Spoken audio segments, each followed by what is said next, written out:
What is up, what is good guys and everybody else? Welcome back to the channel, welcome back to Arcane. It's your boy Fuller and we're back with another reaction video, and Merry Christmas to you all. This is a Christmas video, basically speaking. I was not planning on doing any videos today, but I'm pretty sure this one is a pretty short video. 1, 2, I just felt like it. And somebody did request this one. No, actually no. Somebody requested that I do a video on the making of this music video, and I was thinking of doing it right after I listened to the original video itself. Yeah, anyways, without further ado, I do not really remember which song this one is.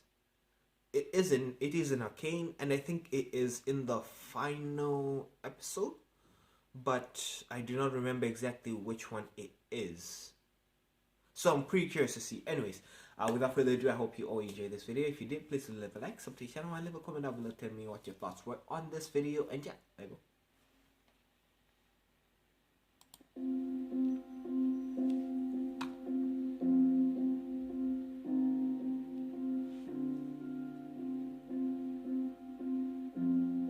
I am the monster you create. Right, this video.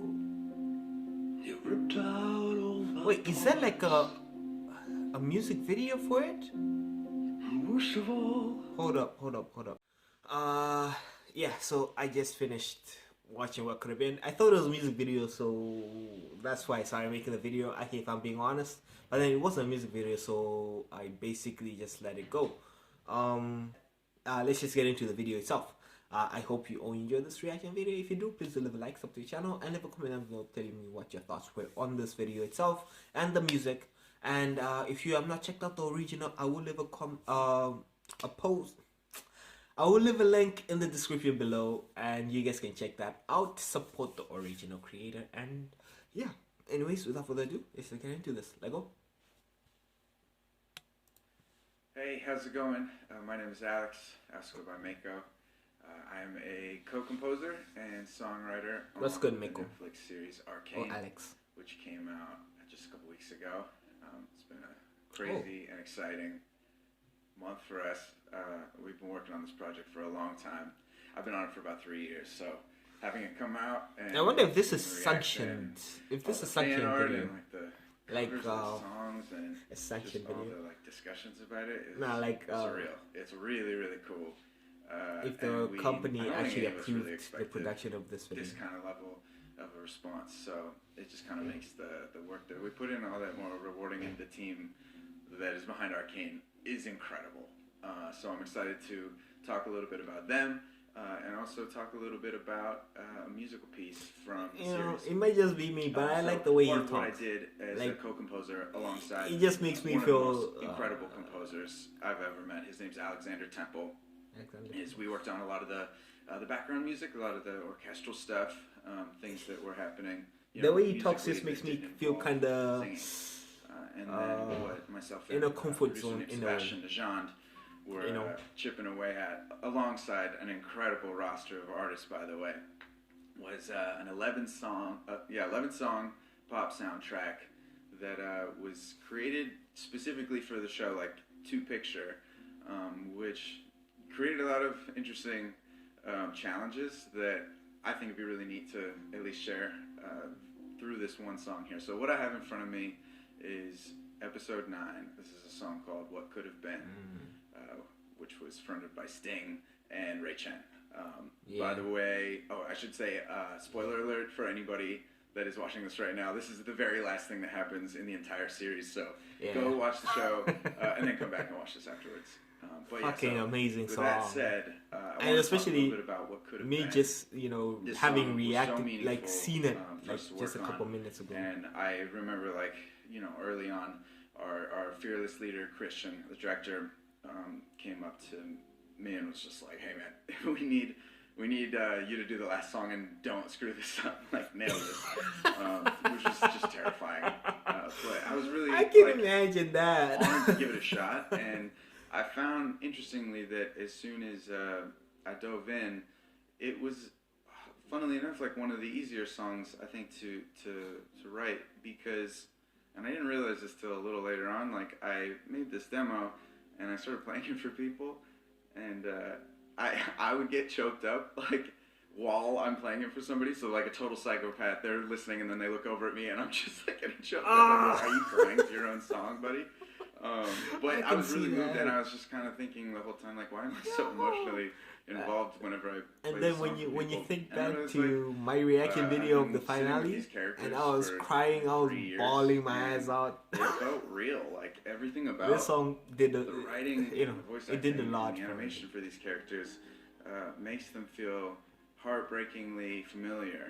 Honestly, Which I think now that the they're show's so out, I think a lot of realistic, it's people are crazy. kind of connecting Oh, it's cold with as it fuck, that's why I and don't can like that. understand what I'm saying. Like, there's just something, even though it's fiction, there's just something incredibly lifelike about them and what they're going through. It's just very relatable, and so because of that, like, the story felt quite easy to tell because their story was so clear, and yeah, it was definitely emotional to get it down on paper because these were the thoughts that Jinx was having in her head. I felt like, you know, the sensation of being completely abandoned and her perception of being just thrown away by Vi as so heartbreaking, and then her like declaration of, we had everything and you meant everything to me, and I was yours to like create, to make however you wanted, and you threw me away. And in addition to like, I want you to feel the pain that I felt, just saying like, what could you even imagine what could have been? And I really like is that actually landing what? in that place of what could have been, because we needed to do a couple things here. This is definitely a Jinx and Vi story, but it's also like a Pilto Razan story. So one of the important things. Wait, is that actually how she looked at it? Like, you could have made anything that you could have done. Yeah, you could have made me into anything that you wanted. The process of writing that song too. You threw me away. This scene. So I hope you guys enjoy. This is what could have been. Let's dive in. That just puts a whole nother, you know. Okay, this is the project file for what now, could have been. Listen. It was mixed by an incredible mixer named Robert Orton. Unfortunately, I will have to pause it right here. I will have to pause it, and then I don't know, somehow I'm gonna have to resync it. I am not a music reactor at all. Like I said in my last, I think, music video reaction. Sorry. Right? I am not a music reactor at all. I know nothing whatsoever about music. So I do not know how well I would do it reacting to this. Anyways, I hope you just all don't hate it. Basically speaking, that's all I'm hoping for right now. You all just do not hate it. Anyways, let's just get into this. Yeah. Hearing of his mix right now, because these are the stems that I sent him to get mixed. But he did such a great job, and also some of the Ray stuff in here was actually written by Christian, our director, and then Alexander Temple, our amazing composer for Arcane, made that bridge solo that you hear Ray play in the album version, that really long virtuosic thing, all him, and that was incredible. So just want to shout those guys out, and yeah, here we go. So this was, like I said, you know, kind of a scary one, but one of the first things I can really imagine that, because when we're getting honestly speaking, scenes in, is just take a look at like the VO, take a look at the picture, just kind of find out if I can spot any available real estate to get some writing in, some words in edgewise, because it's usually not too great if vocal lyrics are competing with dialogue. That's something that Seb and I discovered pretty quickly throughout the process of the whole soundtrack. Was anytime we plugged in normal songs that are happening in important dialogue moments, the whole thing just washes out and it doesn't really work. It's not as effective. So with this song especially, looking for some sections to just get to writing, and thankfully at the beginning of this sequence, you know, after Jinx sits down in the Jinx chair and she says those last couple things to Vi, like, we've got some room here. So I just started writing. I kind of turned the picture off for a bit because I just kind of wanted to have a clear head about it. And I put together an early demo that I had sent over to the team. I'll play it for you real fast. This one right here. Yeah, like I was saying, honestly speaking, for me personally speaking, right? Monster you created. You ripped out all my parts. I couldn't care what invention you made me, 'cause I was meant to be yours. I am your ghost, a fallen angel. Clipped my wings, they flew before. God, this song. And worst of all, for me to live, I gotta kill a part of me that saw that I needed you more. I hope you know we had everything when you broke me and left these pieces. This song it's so fucking touching, man. Oh, you lose like I lose when I play what could have been. This is a great ass fucking song. I'm sorry. And then when you mix it in with the fucking visual images, it's like, god damn it, wow.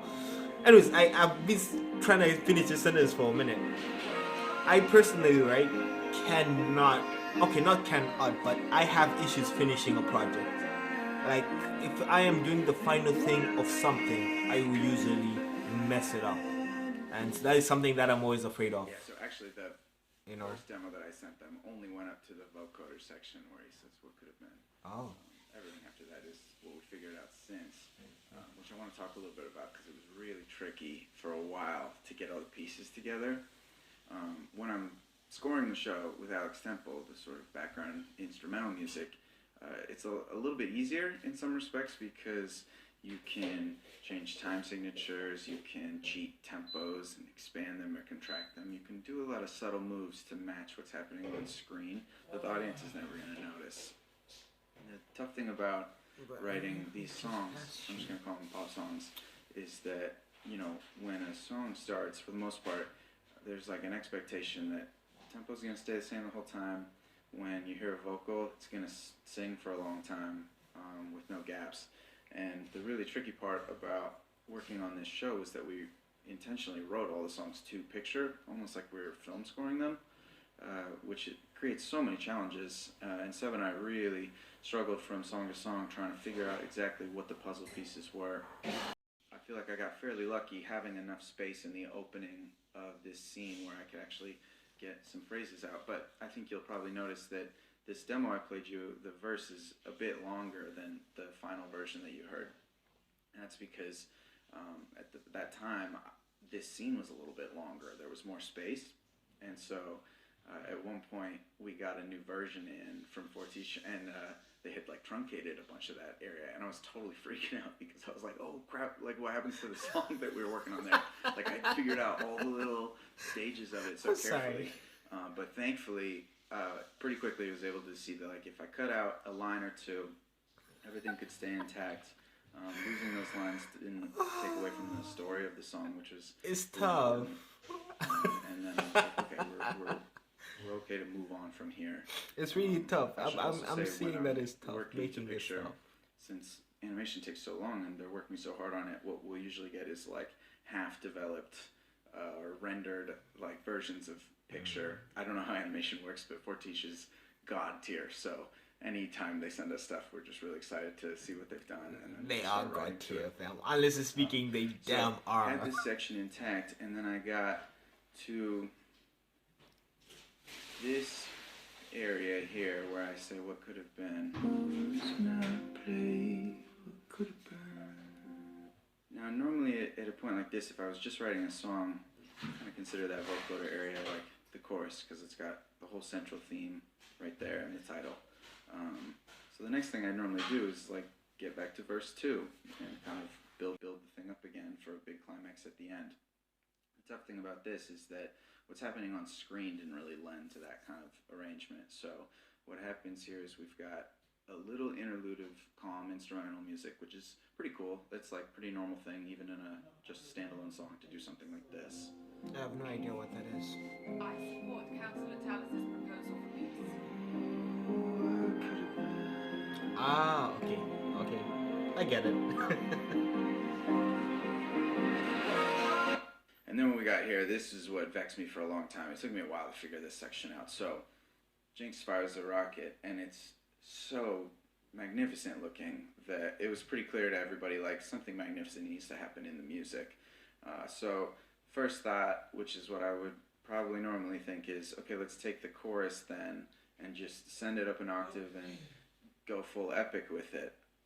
So I tried that, and it totally didn't work. And I didn't know why until after I tried it, why it didn't work. Maybe I'll explain it and then play it. So, it's kind of funny. First I'm off, sorry. sending it up an octave was way too high of a range. It sounds really crazy. I'm really stretching for some of the notes, and I can't even hit the full phrase, so I have to go down. It's a mess. And then the other issue was, when you've done that, what do you do with the rest of the song? Like, you're already at level 10. There's nowhere else to go. So we were so stumped. So I'll play you that here. Okay, let's hear this.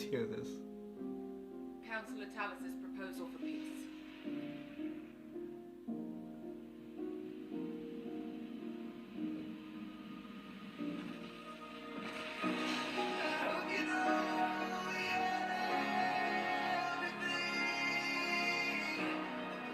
Oh, but that song is so good though. Like, damn.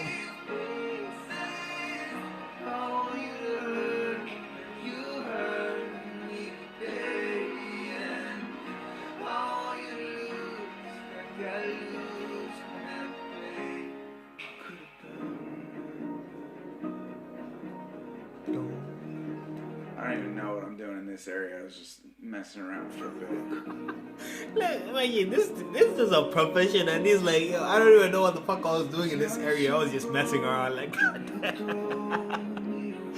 I love it. I want to listen to it. Yeah, I'm totally missing the plot here. I'm not hitting anything anymore in picture, and I am just rambling. And I think that's because I was like, oh, I already spent the big payoff, so what happens next? Another thing that occurred to me is when I sent that chorus up the octave here, to sing the whole chorus takes a longer stretch of time than what makes sense ultimately, because by the time we've fired the rocket and we're off to the races in this montage of, like, here's where many of the characters are, where they are at the very end of the season, didn't make sense to still be singing such a high intensity epic chorus. So scrap that. And then I basically was able to boil it down to, okay, I need to come up with something epic that takes about this much time, and it can't be the chorus. So tried a bunch of things there, and then ultimately landed on this, this just cry out post-chorusy thing that never reprises again. And this is an example of what we dealt with on a lot of the series, was just like having to kind of retrain our brains to dream up sections that we wouldn't normally when we're writing a song. And we had sort of like a spoken commitment that, like, when we make the album version, we'll rearrange them and make them all make sense. And so sometimes the album version is quite different, but in a lot of cases we ended up liking this. Like, it just kind of still feels nice. This as soon was as you've good. finished it and made it sound nice. It's pretty curious to see that these people you get away actually with, some weird arrangement choices. That's what follow we did. through, the After we the plotted this cinematics all of the out, thing, like what and we they got, the song is figured supposed it to out. be, Second verse is great over here. Start playing stuff. following basically. Like they follow what the video itself is doing. It's pretty curious to see that, because I thought they make the song and then maybe they can animate around it or something like that. So it was an awesome opportunity to just sort of develop our verse material. And then another slight, not quite sure what we're doing, but because I think it should be more difficult to animate around those, to sing around. What happens loud was just, I need to vamp. I need a couple bars there before the next rocket.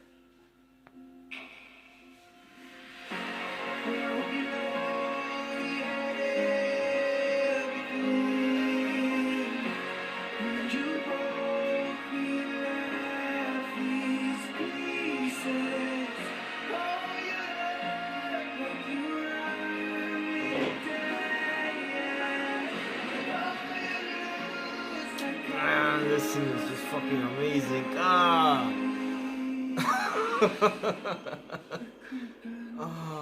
Brings back so many memories. That very last what could have been. We knew we wanted to have it somewhere, but we didn't get the final sound effects from our team until fairly late on. So it was a little bit of a guessing game of like her armor shimmering and then the rocket hitting the glass, where we could just sprinkle it right in there. And that one I think was a little earlier than what we ended up with. And so so we've got this feeling good. We've got a song, and at this point we didn't have an artist yet. And a lot of times we're just working so early in the process that we're not quite sure the artist we want. But from the very beginning, the discussion was like, man, it would be great to have like somebody with some real weight to their voice, something iconic quality about them. I mean, this is the very last scene in the entire season, and this means so much for so many reasons. So like, what could we do? And I remember from the very beginning, we had Sting as number one at the top of our list, and I was like, there is no way we're going to be able to get him. This would be way too cool, but I can't even imagine it. And by some miracle, we sent him the song, and he connected with the music, which I think was the most important part, because that's interesting, man. Like, it was so clear. Like, I mean, if something is good, you know, a good artist will probably. I remember the first session with Christian. If they do connect with it, they do. We were just talking about classical music and coming up with references and just going all over the weeds, and it was really fun. And it just felt like it was like playing. It was really cool.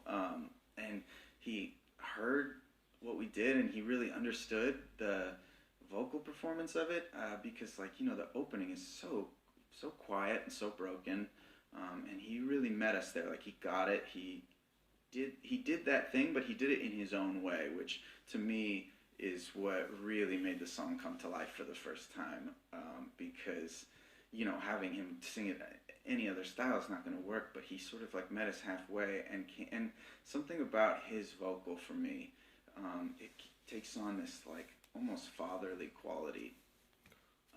You know, I never thought of this. So much weight, but it feels like this global narrator of everything that's happening. Wait, let's listen to it again. I hope he plays it again. Let's listen to it again. This Piltover-Zahn thing. I mean, right as the council is, you know, voting for peace, to de-escalate all the violence. It's just, there's so many global themes going on, and so hearing his voice, I mean, especially like here. Hope you know we had everything, and you broke me and left these pieces. I want you to hurt like you hurt me today, and I want you to lose like I lose when I play. I love that so much. I mean, it's so cool to have him do that. And then the fun part for me was like, when we get to this next section, it sounds like classic Sting to me. This is the first time I'm actually listening to the lyrics like that deeply, and watching the thing. It's like, wow.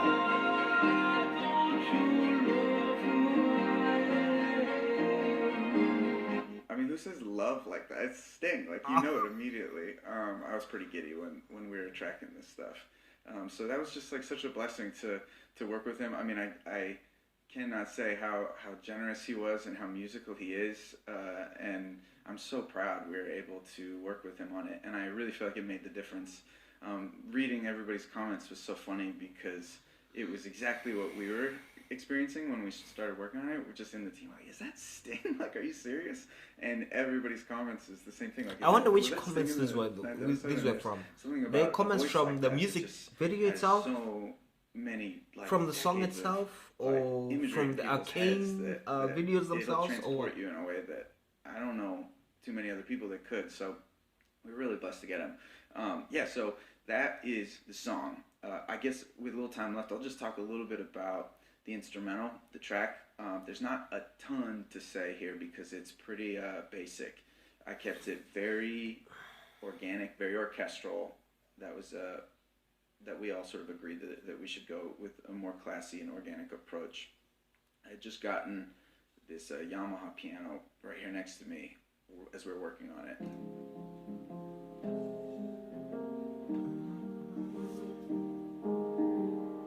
If only I knew how to play piano, bro. Which I just love. It has this like felt pad that you can basically click on, and it covers the entire. It covers all of the strings, so the hammer's hitting like felt before it hits the strings, so it has this very soft, like delicate. I have no idea what that is, but so that's a piano. All I know is that shit sounded fucking fire. Really it sounded so good. Just added texture. Wait, this was in the song? That was important to me, that if we were gonna bring in some, I never noticed that in the song. Analog, just because it's, you know, me tweaking dials and making mistakes and having weird accidents happen and just things that felt very human, rather than maybe like a plug-in or a VST synth that everything's going to be like precise. So that was great. We obviously have Chen all over this thing, and oh my god, like Ray's good at the violin, it turns out. We're so grateful. We have him all over the season, and him and I were coming up in college together, so we have a lot of fun stories of just like growing up. It's so crazy that a lot of people will work with him on this level, get into these. It makes me so happy. Great, you know, pieces piano, of art lots or of cinema. different synths that are just textural. Usually like do that, end up and having had gone to college together. Until it's we fucking get crazy. To final chorus. This was really neat. We were so lucky on the score to be able to record almost all of it with brilliant studio musicians in Berlin, and so we were able to borrow those folks for a couple of the soundtrack songs. This one, and most notably Guns for Hire, episode 6, which was a blast because Woodkid wrote these string parts that were unbelievable, and then we got to I have to check that one dish out. them out to Berlin and hear them. I don't remember which one it is. They're featured so prominently, so it's always just so nice when you like get to book a session and actually make it worth it. And this was another situation like that, because for so long I'm sitting with little MIDI strings that I make, like fake placeholder strings that sound like this.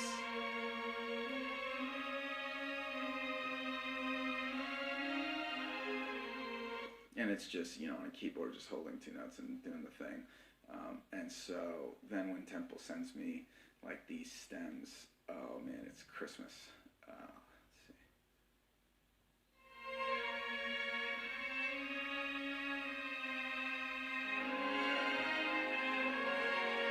Oh, this is fucking beautiful, man. I'm sorry. What?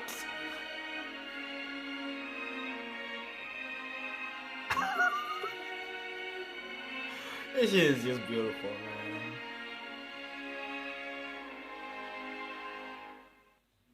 Yeah, that was amazing. Temple just sent me those stems for the orchestra during it. I was like, thank you. Fantastic. Yeah. So yeah, that's I can get that feeling. feeling. And I think I might have mentioned, like, after we had finished this episode version, we had a conversation. Actually, Christian knocked some sense into me, because all along he was on my back about this little bridge into dead silence and then just the big modulation out of nowhere.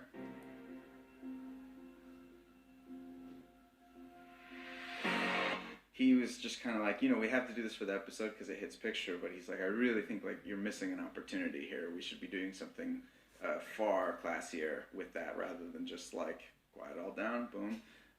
And I didn't totally get it for a while because I was so used to hearing this, and so he sent over to Alex Temple, who wrote that miraculous virtuosic Ray Chen bridge, and it was it was so cool. Can we hear that? Because I don't get the difference. Sweating, like, what am I going to come up with?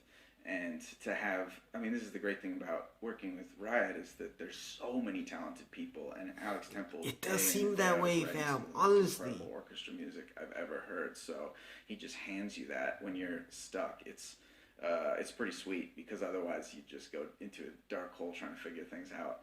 So it's just nice to have so many talented people around. So I was really grateful for Christian and Temple to tag me for help there, because I needed it. But yeah, so this is what could have been. I hope this is interesting. Thank you guys so much for it was pretty tuning interesting. in. It's been one of the greatest experiences of my life to work on this show, and the whole team is so proud of this, and it's a really great team. So yeah, thanks again, and we'll see you for season 2 at some point in the future. Don't do that to me, bro. Guys. See ya. Later. Don't do that to me. Wait.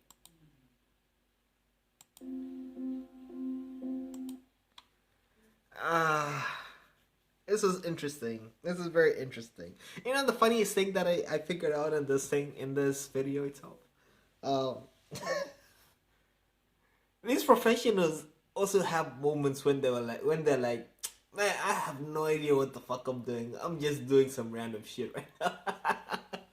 It's crazy. Cause you know, people tend to be like, all right, you know, like when you're professional, when you've been at this stuff for a minute, you know, when you're doing when you're doing these big projects, you usually like, okay, this is exactly what we're gonna do. Oh, let me listen to this. Oh, okay, I have this idea. This is gonna work, and that's what you go for. But nah, these dudes are like, man, I have no idea what the fuck. Like, yo, I'm just trying random shit right now. It's great. It's great to see. I'm sorry. It's great to see. It really is. We tend to forget that these people are human as well, you know. Because sometimes you see some things that people do, you know, things that people are great at doing, animation, music production, you know, storytelling and all that, and you're like, bruh, this is fucking amazing. And we put people on a pedestal and we're like, damn, you know, these guys are above human level. But then, you know, they are also just human, you know. They go through that same stuff that people usually go through, where it's like, bruh, I don't know. You know, I'm just trying right now, and you know, this humanizes them a little bit more. I love that. I honestly speaking do. Like I said, I honestly speaking love the way this speaks. There's something to do with how people speak that distinguishes between how, you know, you view a video itself. You know, some voices are just not meant for this type of narrations. You know what I'm saying? Like sometimes when you're narrating something, right? You know that your voice is not meant for that. It's not meant for narration in that sense. Some people's narrations are meant for that type of thing. You know, some people's narrations, hell, if you like comics and you watch comics Explained, I think, if I'm not mistaken. Yes, Rob from Comics Explained. Rob from Comics Explained's voice is fucking fantastic. His voice is it's just that type of voice. Like, listen, I could fall asleep to that voice, honestly speaking. And I like his voice as well. Yeah, it was pretty interesting to see how this music was made. To see that, you know, the process of to which they went through to get to the point where this song was, basically speaking.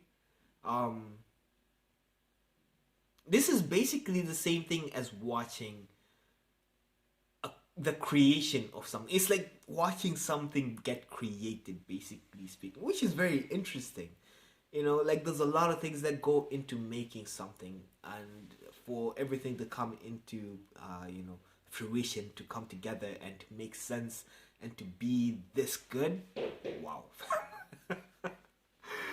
I don't know if I'll ever get that feeling that he got, you know, because he said, like, you know, he's been did he say he's been working on this for years, or he's been waiting to work on this for years?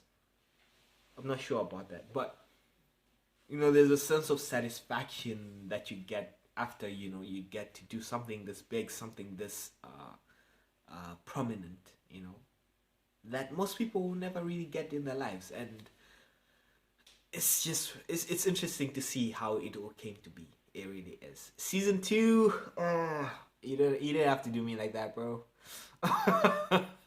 Season 2, I don't know when it's gonna come out, but you know, yeah, we just here waiting.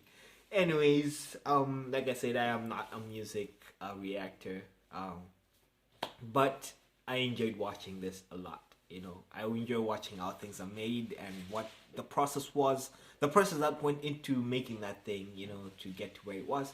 And yeah, anyways, I hope you all enjoyed this reaction. If you did, please do like, subscribe to the channel, and leave a comment down below telling me what your thoughts were on this video if you watched it. Because I'm not sure how many people actually watch the makings of these type of things. But yeah. Anyways, if you did, welcome to the club, I guess. Anyways, Merry Christmas to all of you once again. I hope you all stay safe out there and you're enjoying your day. Anyways, later.